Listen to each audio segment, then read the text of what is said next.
동화 함께 읽기에 들어가 보겠습니다. 오늘 함께 읽을 책은 장편 동화죠.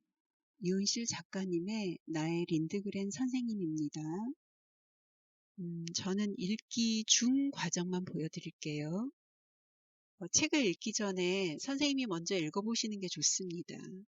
미리 읽으면서 차시별로 내용을 나눠보거나 그리고 어느 부분에서 어떤 질문이나 이야기를 나눌지 미리 계획을 하면 좋습니다. 이런 읽기 전략을 중심으로 계획하시면 좋습니다.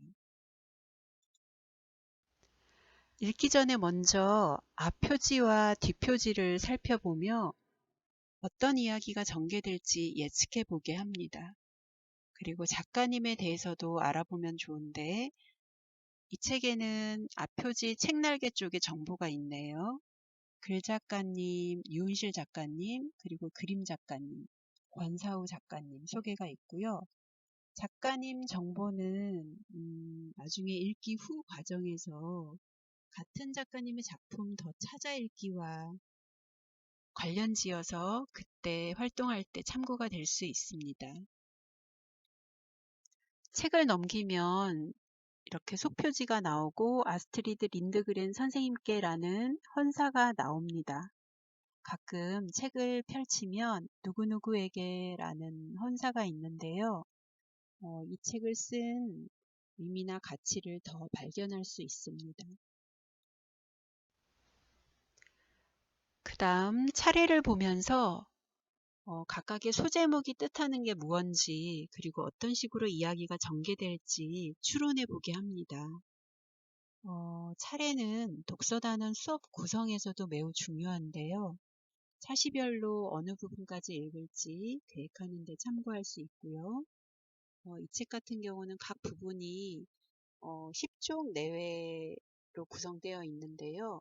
여기 개구쟁이 미셸, 펠레의 가출, 산적의 딸 로냐 같은 부분은 20쪽 안팎이더라고요. 따라서 적절히 읽어보시고 적절히 나누어서 계획하시면 될 것 같습니다.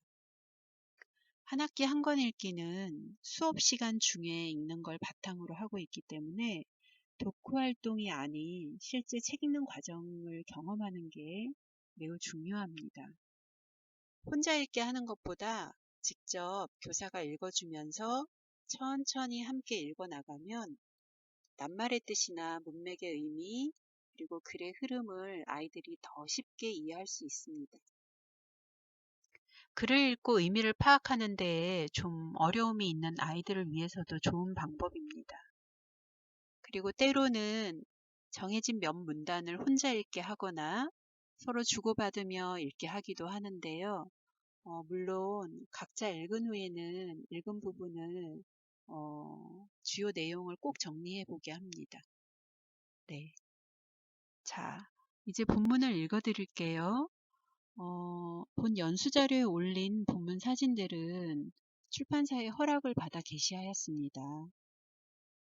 보시는 것처럼 미리 읽고 어떤 질문을 할지 읽기 중에 이루어지는 다양한 읽기 전략에 대한 그런 부분을 포스트잇으로 미리 표시해 두면 좋습니다. 그리고 책을 어떻게 읽는지 선생님이 몸소 보여주신다면 아이들이 혼자 책을 읽을 때에도 그런 다양한 읽기 전략을 스스로 사용할 수 있습니다. 내 이름은 삐삐 롱스타킹부터 읽어보겠습니다. 엄마는 삐삐의 팬이었지만 아스트리드 린드그렌이 누군지는 모른다. 아스트리드 린드그렌은 스웨덴에 사는 작가다. 엄마가 좋아하는 삐삐를 만든 사람이 바로 린드그렌이다. 린드그렌 선생님 얼굴에는 깊은 주름이 박혀 있는데 그건 아주 당연한 일이다.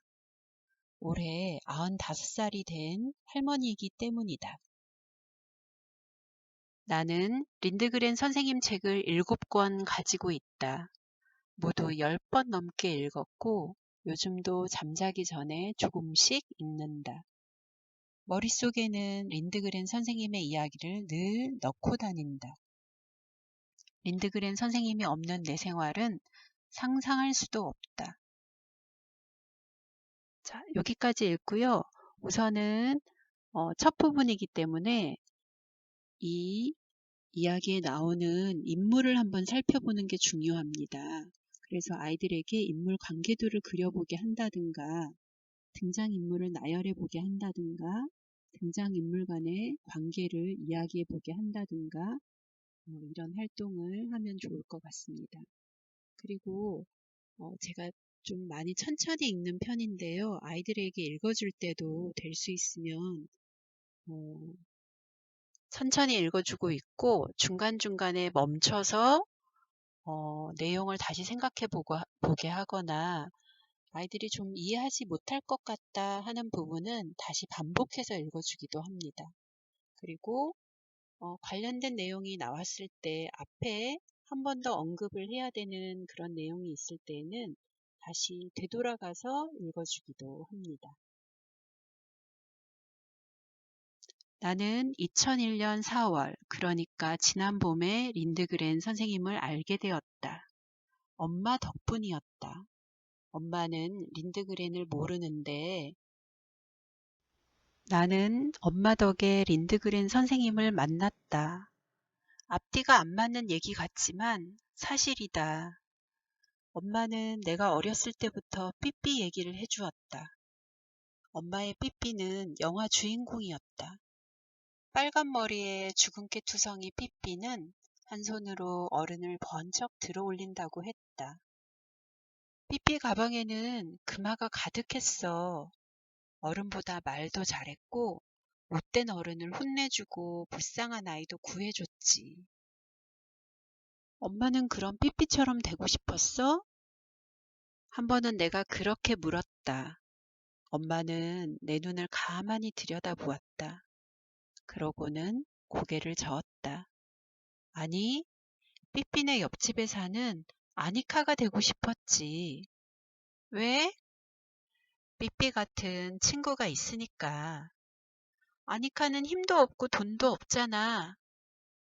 아니카는 그 대신 엄마 아빠가 있잖아. 삐삐는 혼자 살았거든.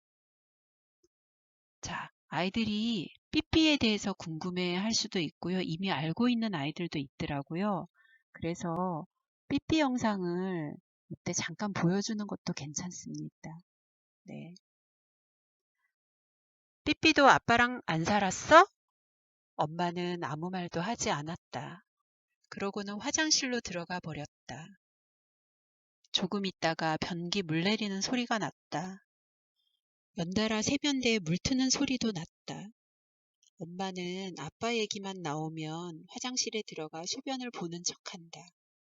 우리 아빠 얘기가 아니라 다른 아빠 얘기가 나와도 말이다. 자, 이 부분에서 엄마가 왜 아무 말도 하지 않으셨는지 한번 예측해 보게 하고요.